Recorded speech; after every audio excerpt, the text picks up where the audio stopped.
Hello' welcome to হেল্ডিকাষ্ট। মই doctor Dhruvajyoti Gogoi. আজি এটা খুব বাঢ়ি অহা স্বাস্থ্য সমস্যা, যিটো বহু ক্ষেত্ৰত মেডিকেল ইমাৰ্জেঞ্চিলৈ কনভাৰ্ট হ'ব পাৰে, এনেকুৱা এটা কথা লৈ মই আপোনালোকৰ মাজলৈ আহিছোঁ। মই এই নেক্সট 3 to 5 মিনিটছত যিখিনি কথা ক'ম, খুব মন দি সকলোৱে যেন শুনে আৰু পাৰিলে শ্বেয়াৰ কৰি দিব, কাৰণ ইয়াৰ পৰা বহুতৰ লাইফ এনডেঞ্জাৰ্ড হোৱাৰ পৰা বাচিব পাৰিব।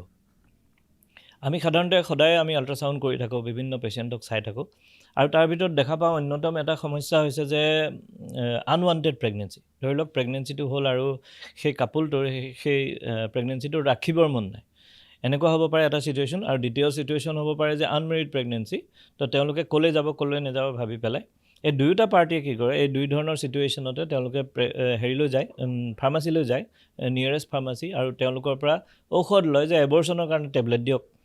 আৰু ফাৰ্মাচিষ্টবিলাকে সেই বস্তুটো খুব ভাল পায়, আমি দেখা পাইছোঁ, কাৰণ এটা টেবলেটৰ দাম 500 টকাৰ ওপৰত। গতিকে এটা হাই টিকেট চেল হয় আৰু তেওঁলোকে বিক্ৰী কৰি দিয়ে। আৰু বহু সময়ত তেওঁলোকে সেইটো হেল্প কৰিবৰ কাৰণেও তেনেকৈ অভাৰ দ্য কাউণ্টাৰ চেল কৰি দিয়ে। কিন্তু প্ৰব্লেমটো ক'ত হৈ যায় যে ইয়াতেই সমস্যাটো আছে। এতিয়া প্ৰেগনেঞ্চি এটা যেতিয়া এগৰাকী লেডিৰ হ'ব, সেই প্ৰেগনেঞ্চিটো সাধাৰণতে ইউটিৰাছ বা জৰায়ুৰ ভিতৰত হয়।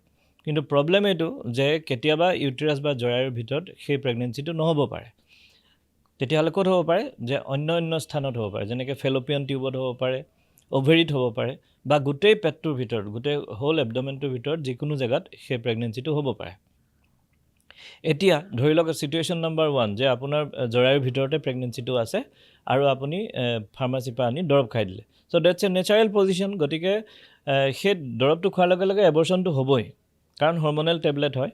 সি ইনজেকশ্যন কৰাই দিব, কৰাই দিয়াৰ লগে লগে সেই এবৰ্চনটো হ'ব যেতিয়া বাহিৰলৈ হ'ব, ডেট ইজ কাৰেক্ট। কিন্তু খুব কম পৰিমাণে প্ৰেগনেঞ্চিত কি হয়, একটপিক প্ৰেগনেঞ্চি হয়, অৰ্থাৎ জৰায়ুৰ ভিতৰত নহয়, ফেলোপিয়ান টিউব নহ'লে অভেৰি নহ'লে গোটেই পেটটোৰ অন্য স্থানত হ'লেও প্ৰেগনেঞ্চিটো স্থাপিত হ'ব পাৰে। যদি এনেকুৱা ছিটুৱেশ্যন হয়, তেতিয়াহ'লে কি হ'ব, দৰৱটো খালেতো ব্লিডিং হ'বই, এবৰ্টটো হ'বই। কিন্তু এতিয়া মন কৰিব যে এতিয়া আপোনাৰ যিটো প্ৰেগনেঞ্চি আছে সেইটো জৰায়ুত নাই, গতিকে ব্লিডিংটো বাহিৰত নহ'ব, সেইটো হ'ব এবডমেনৰ ভিতৰত, অৰ্থাৎ পেটৰ ভিতৰত। আৰু সেই ব্লিডিংটো ৰখাবলৈ দিগদাৰী, সেইটো ৰখাবলৈ বহুত দিগদাৰী। আৰু প্ৰথম কথা, সেইটো আপুনি জানোতে আপোনাক বহুত টাইম লাগিব। আৰু কথাটো কি, প্ৰচণ্ড পেটৰ বিষ হ'ব, আৰু সেইটো ৰখাবলৈ দিগদাৰী। বহু সময়ত সেইটো পেট ফালি অপাৰেশ্যন কৰি ৰখাবলগীয়া পজিশ্যন আহি যাব পাৰে। তো ইমান ডাঙৰ ঘটনা ঘটে, আৰু বহুত বেছি ব্লাড লছ হ'ব পাৰে, আৰু মহিলাগৰাকীৰ মৃত্যু পৰ্যন্ত ঘটিব পাৰে।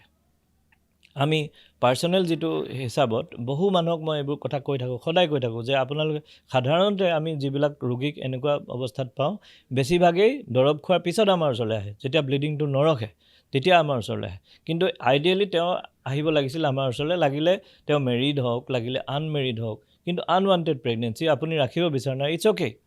কিন্তু আপুনি প্ৰথমে আহিব লাগিছিল যে চাই দিয়ক মোৰ বস্তুটো জাগাত হৈছে নে নাই, যে নেচাৰেল পজিশ্যনত হৈছে নে একটপিক প্ৰেগনেঞ্চি আছে।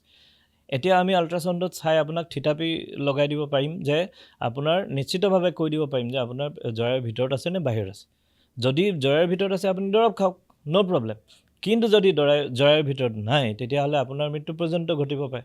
গতিকে সেইখিনি এভইড কৰিবলৈ প্ৰথমে যেতিয়া আপুনি ভাবিব যে মোৰ প্ৰেগনেঞ্চি হৈছে, আপুনি ঘৰত এটা প্ৰেগা নিউজ টেষ্ট কৰিলে আৰু দুডাল লাইন আহিলে, আপুনি দেখিলে মই প্ৰেগনেণ্ট হৈছোঁ কিজানি, এতিয়া আপোনাৰ প্ৰথম আৰু প্ৰধান কৰ্তব্য হয় গাইনকলজিষ্টৰ ওচৰত যাওক, নহ'লে আমাৰ দৰে ৰেডিঅ'লজিষ্টৰ ওচৰত আহক আৰু এখন আল্ট্ৰাচাউণ্ডৰ কাৰণে অনুৰোধ কৰক। ইয়াতে আৰু এটা কথা কৈ দিব বিচাৰোঁ, যে আল্ট্ৰাচাউণ্ড কৰিবলৈ আপোনাক কোনো কোনো প্ৰেছক্ৰিপশ্যনৰ দৰকাৰ নাই। আপুনি নিজে আহি বোলে মোৰ পেটটো চাই দিয়ক, মই প্ৰেগনেঞ্চি হৈছোঁ নেকি, আমি চাই দিম। আৰু যেতিয়া আমি ক'ম যে নহয়, আপোনাৰ নেচাৰেল স্থানত আপোনাৰ হেৰিটো মানে প্ৰেগনেঞ্চিটো স্থাপিত হৈছে, তাৰপিছত আপুনি দৰৱ খাওক, সেইটো আপোনাৰ ছেফ হ'ব। কিন্তু যদি এইখিনি কাম নকৰাকৈ নিজে গৈ ফাৰ্মাচীৰ পৰা দৰৱ খাই যদি তেনেকৈ এবৰ্ট কৰিব বিচাৰে, কেতিয়াবা আপোনাৰ মৃত্যু পৰ্যন্ত ঘটিব পাৰে।